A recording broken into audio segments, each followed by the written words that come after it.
Imaginez pouvoir combiner la puissance du tout nouveau DeepSeek R1 avec l'outil révolutionnaire Bolt DIY, et tout ça gratuitement. Cette semaine a été absolument exceptionnelle avec la sortie du nouveau DeepSeek R1, le modèle open source le plus puissant du moment. Il dépasse déjà la plupart des modèles d'IA sur presque tous les benchmarks. J'ai fait une vidéo complète dessus, je vous la mets en description. Mais voici où ça devient encore plus excitant. Aujourd'hui, je vais vous montrer comment exploiter la pleine puissance de DeepSeek R1 grâce à Bolt DIY.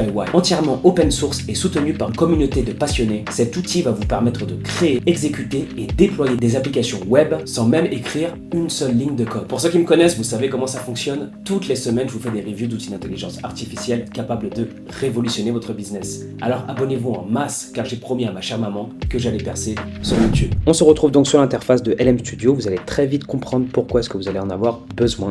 Donc je vous invite à télécharger la version qui vous correspond. Donc moi, en l'occurrence, c'est un Mac que j'utilise, donc c'est la première. Une fois que c'est fait, vous allez vous retrouver sur cette interface. Ne vous inquiétez pas si vous ne comprenez pas grand-chose, c'est pas très grave. On va aller directement sur la petite loupe, sur Discover en fait. Et ici, vous avez les différents modèles d'intelligence artificielle qui vous sont proposés gratuitement. Nous, c'est celui qui nous intéresse, là, ça va être DeepSeek R1 Distill 7B, et je crois qu'il y a le 8B, voilà, donc le 8B, donc il va être un peu plus performant. Donc moi, j'avais téléchargé lequel je me rappelle plus exactement. Ah oui, voilà. Ici, vous allez avoir un bouton. Attendez, je vais vous montrer que celui que j'ai pas téléchargé. Vous allez avoir un bouton download ici. Vous appuyez dessus et vous attendez que ça se fasse. Ok. Donc moi, je l'ai déjà fait avec le 8B. Et une fois que c'est fait, vous sortez de Mission Control, donc ce petite interface. Vous appuyez sur la croix et nous allons aller sur développeur. Donc ici, le petit icône vert. On se rend sur développeur. Vous allez faire en haut sélectionner un modèle. Et vous allez sélectionner le modèle que nous venons de télécharger. Donc vous le sélectionnez. Voilà, on va faire Load Model. Donc on va charger le modèle en question. Donc là, moi, il y a écrit Fail to Load parce que je l'ai déjà load en fait. Il est déjà actif. Et on va pas oublier de cocher en fait le status Running. Ok, ici c'est très important. Si vous ne le faites pas, ça ne va pas fonctionner. Une fois que vous l'avez fait, vous allez avoir votre petite adresse ici qui va apparaître et on va la garder de côté parce qu'elle va nous être précieuse par la suite. Ok. Donc, une fois que ça c'est fait, on est maintenant sur GitHub. Je vous mettrai le lien dans la description. C'est à partir d'ici que vous allez pouvoir installer Bolt DIY en local. Pour ceux qui ont déjà Bolt DIY, tant mieux, vous allez pouvoir directement passer à la suite. Ceux qui ne l'ont pas encore, vous pouvez regarder ma vidéo. En fait, je vous ai fait une vidéo pour vous montrer comment l'installer étape par étape, parce qu'en fait, ici, vous avez un mode d'emploi pour vous dire exactement comment l'installer, mais c'est en anglais et ça peut être assez confus à certains moments. Donc, n'hésitez pas à regarder ma vidéo, c'est assez simple à comprendre. Une fois que tout est installé, vous vous retrouvez donc sur l'interface de Bolt DIY. Donc, parfois, vous avez en fait cette partie-là qui va pas s'afficher. Vous allez avoir que la barre de prompt. Vous faites juste rafraîchir la page, elle va s'afficher automatiquement. Du coup, ici, pour vous présenter un peu le truc, pour ceux qui ne connaissent pas, ici vous avez tous les modèles d'IA qui vont être proposés. Donc vous avez DeepSeek, vous avez Mistral qu'on avait vu dans d'autres vidéos, Ollama, OpenAI, voilà. Et ici vous avez le modèle d'IA que l'on vient de télécharger sur LM Studio. Mais normalement, pour vous, il n'est pas encore ici. Ok, je vais vous montrer comment le faire apparaître ici. Vous allez aller ici en haut à gauche et descendre en bas dans Paramètres. Et ici, on va aller sur Providers. On va descendre un petit peu. Et vous allez avoir LM Studio de cocher. Donc vérifiez qu'il soit bien coché, normalement il l'est. Et ici, vous avez un petit espace où vous allez rentrer la précieuse clé que nous avons générée sur LM Studio. Donc vous copiez la clé, enfin l'adresse, pardon. Vous la collez ici et le tour est joué. Vous allez maintenant avoir accès à DeepSeek R1 8P gratuitement grâce à LM Studio sur Bolt DIY. Et vous pouvez déjà commencer à générer des prompts gratuitement. Donc, pour être honnête avec vous, quand vous utilisez DeepSeek R1 en local, ça va être beaucoup moins rapide que si vous utilisez la clé API. Donc moi par exemple, je vais toujours utiliser DeepSeek quand je vais travailler, quand je vais faire quelque chose d'important, avec la clé API. Donc certes c'est payant, mais c'est vraiment pas cher, les prix sont dérisoires. Donc là vous êtes sur l'interface de DeepSeek, pareil je voulais vous mettre le lien dans la description. Vous allez aller sur API Platform et si vous voulez une clé API. Par exemple la dernière fois, je crois que c'était il y a 2 semaines, j'ai mis 5 $. Et je l'ai utilisé pendant 2 semaines en fait, régulièrement, presque tous les jours. Et regardez, j'ai dépensé rien du tout. Là, je suis toujours à 4,92 $. Donc en fait, c'est pratiquement gratuit.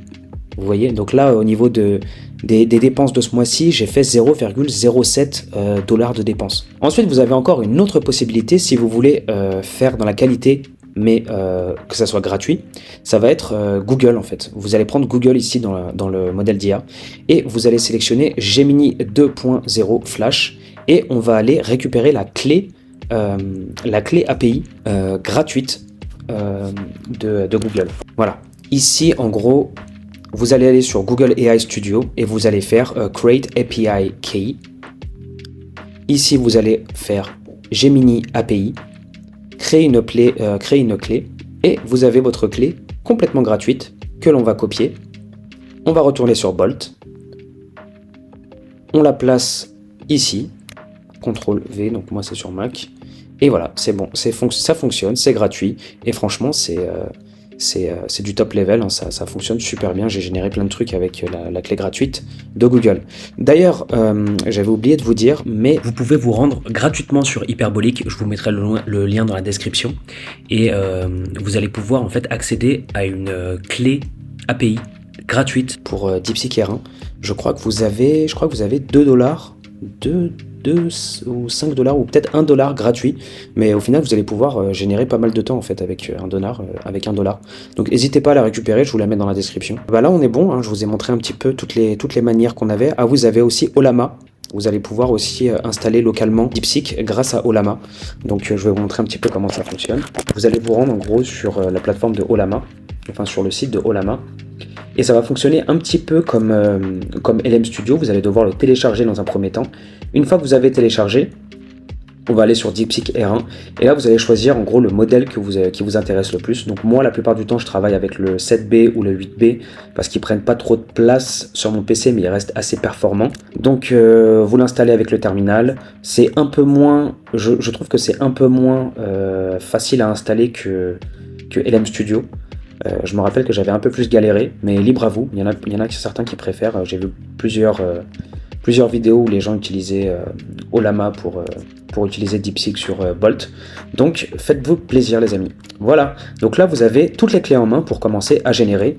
Et d'ailleurs, on va essayer une première génération. Donc en gros, faire un jeu vidéo, vous devez sauter pour éviter les ennemis. On va voir ce qu'il va nous faire. Ça peut être intéressant.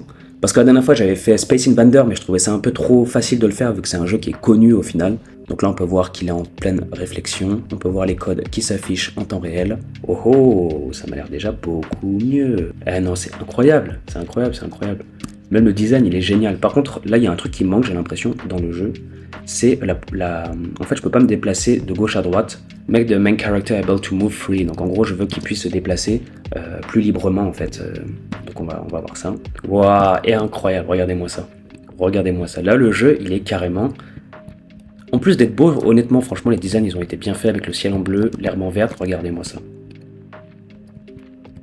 Alors là c'est bon, je peux bouger de gauche à droite, c'est vraiment trop cool. Et ouais, vraiment le jeu là c'est vraiment excellent carrément, je m'amuse pour vous dire. Donc voilà, c'était assez drôle à faire. Donc vous voyez en fait, si vous faites du code et que à un moment donné il fait pas exactement ce que vous voulez, il fait des erreurs, etc. Ne vous inquiétez pas, dites-lui textuellement quel est le problème. Il va trouver une solution. Il finit toujours par trouver une solution. Donc voilà les amis, j'espère que ça vous a plu. N'hésitez pas à vous abonner, à mettre un commentaire si vous avez quelconque question. Je vais essayer de répondre le plus possible. Je vous fais des gros bisous, je vous aime et on se revoit pour la prochaine vidéo.